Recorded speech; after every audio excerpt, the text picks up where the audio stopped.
যুদ্ধের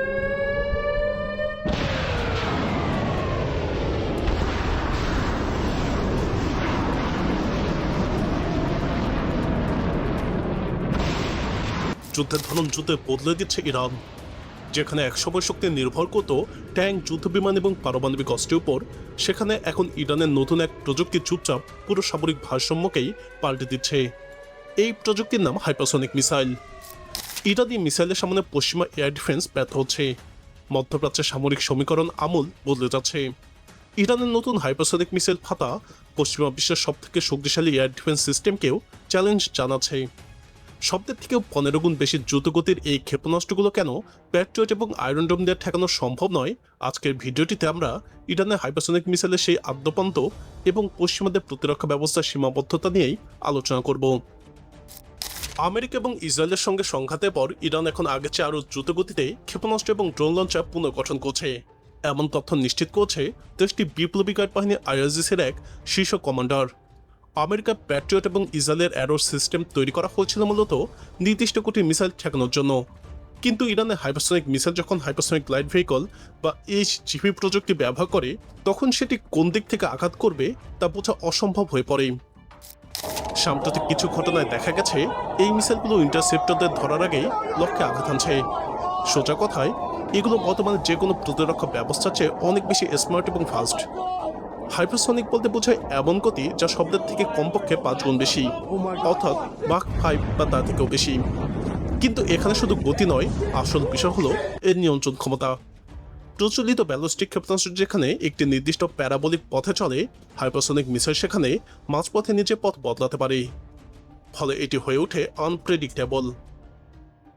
এই প্রযুক্তির দুইটি প্রধান রূপ রয়েছে। প্রথমটি হলো হাইপারসনিক গ্লাইড ভেহিকল বা এইচজিভি। এটি প্রথমে একটি রকেটের মাধ্যমে মহাকাশের কিনারায় পৌঁছায়, তারপর সেখান থেকে গ্লাইড করে নিচে নেমে আসে, কিন্তু সরল পথে নয়, বরং বারবার দিক পরিবর্তন করে। দ্বিতীয়টি হলো স্ক্রামজেট গতি চালিত ক্রুজ মিসাইল, যা বাতাস থেকে অক্সিজেন নিয়ে জ্বালানি পড়ায় এবং নিচু উচ্চতায় অত্যন্ত দ্রুত গতিতে উড়ে যায়। এই দুই প্রযুক্তির একটি বৈশিষ্ট্য হলো প্লাজমা শিল্ড। হাইপারসনিক গতিতে চলার সময় মিসাইলগুলোর চারপাশে বাতাস আয়ুধ হয়ে প্লাজমা তৈরি করে। এই প্লাজমা রাডারের সিগন্যালকে দুর্বল করে দেয়, ফলে মিসাইলকে সঠিকভাবে ট্র্যাক করাও কঠিন হয়ে পড়ে। এই প্রেক্ষাপটে ইরান তাদের ফাতা 1 এবং ফাতা 2 মিসাইলের উন্মোচন করে নতুন এক বার্তা দিয়েছে। ফাতা 1 একটি উচ্চগতির ম্যানুভারেবল মিসাইল, যা টার্মিনাল পর্যায়ে দ্রুত দিক পরিবর্তন করতে পারে। এর গতি মাক 13 থেকে মাক 15 পর্যন্ত হতে পারে বলে দাবি করা হয়। অন্যদিকে ফাতা 2 আরও উন্নত। এটি একটি হাইপারসনিক গ্লাইড ভেহিকল, যা মাঝপথেই বারবার নিজের পথ বদলাতে পারে এবং লক্ষ্যবস্তুতে নির্ভুলভাবে আঘাত হানতে পারে। এই ধরনের মিসাইলের বিরুদ্ধে আধুনিক রাডার সিস্টেমগুলো কার্যত সমস্যায় পৌঁছাচ্ছে। কারণ প্রথমত এর গতিপথ পূর্বানুমান করা যায় না, দ্বিতীয়ত এটি অনেক সময় নিচু উচ্চতায় উড়ে, ফলে পৃথিবীর বক্রতার সাথে রাডার নজর এড়িয়ে যায়। তৃতীয়ত এর গতি এত বেশি যে প্রতিক্রিয়া জানানোর সময় প্রায় থাকেই না। আর সর্বশেষ, প্লাজমা শিল্ড রাডারের কার্যকারিতা কমিয়ে দেয়। ফলে যে প্রতিরক্ষা ব্যবস্থা এতদিন পর্যন্ত সবচেয়ে উন্নত হিসেবে পরিচিত হতো, সেগুলো এখন নতুন করে চ্যালেঞ্জের মুখে পৌঁছে। এই পরিবর্তনের সবথেকে বড় প্রভাব পড়েছে মধ্যপ্রাচ্যের ভূরাজনীতিতেই। ইরান এই প্রযুক্তির মাধ্যমে একটি স্পষ্ট বার্তা দিচ্ছে, তাদের প্রতিরক্ষা সক্ষমতা শুধু টিকে নেই, বরং আরও উন্নত হচ্ছে। এর ফলে আঞ্চলিক শক্তির ভারসাম্য ধীরে ধীরে বদলাতে শুরু করছে। এদিকে প্রতিপক্ষ শক্তিগুলো, বিশেষ করে আমেরিকা এবং তার মিত্ররা, এখন নতুন করে প্রতিরক্ষা কৌশল সাজাতে বাধ্য হচ্ছে। কারণ প্রচলিত মিসাইল প্রতিরক্ষা ব্যবস্থা দিয়ে হাইপারসনিক হুমকি মোকাবেলা করা অত্যন্ত কঠিন। ফলাফল, একটি নতুন অস্ত্র প্রতিযোগিতা শুরু হচ্ছে, যেখানে শুধু মিসাইল তৈরি নয়, বরং সেগুলোকে ঠেকানোর প্রযুক্তি নিয়েও চলছে তীব্র প্রতিযোগিতা। সবকিছু মিলিয়ে হাইপারসনিক প্রযুক্তি শুধু একটি অস্ত্র নয়, একটি আধুনিক যুদ্ধের নিয়মেই বদলে দিচ্ছে, যেখানে গতি, কৌশল এবং প্রযুক্তি একসাথে মিলে তৈরি করছে এক নতুন বাস্তবতা, যেখানে প্রতিরক্ষা আর আগের দিনের মতো নিরাপদ নয়।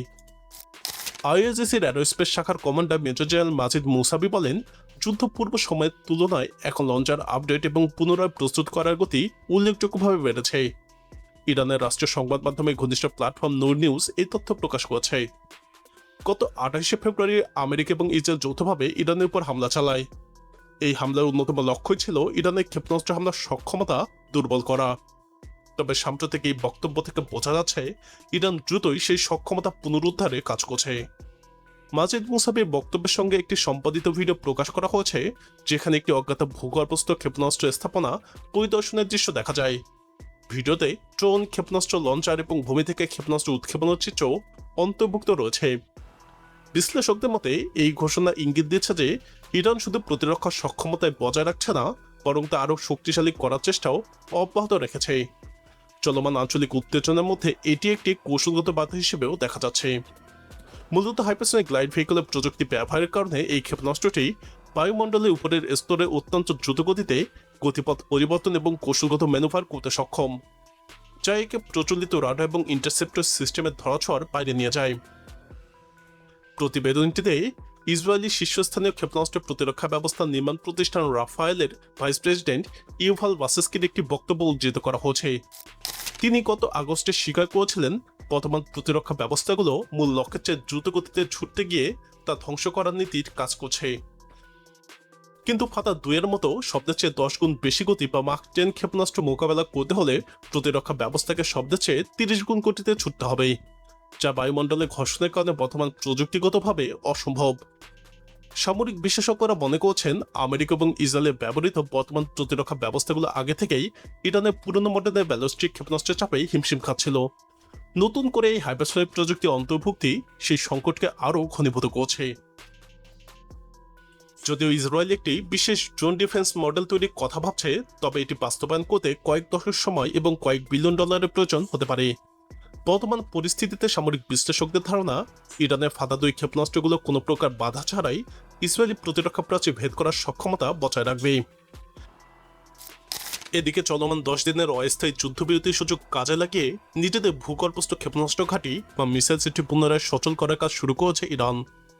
আমেরিকার সংবাদ মাধ্যম সিএনএন বিশ্লেষণ করা সাম্প্রতিক কিছু স্যাটেলাইট বা কৃত্রিম উপগ্রহের চিত্রে এই তৎপরতার প্রমাণ মিলেছে।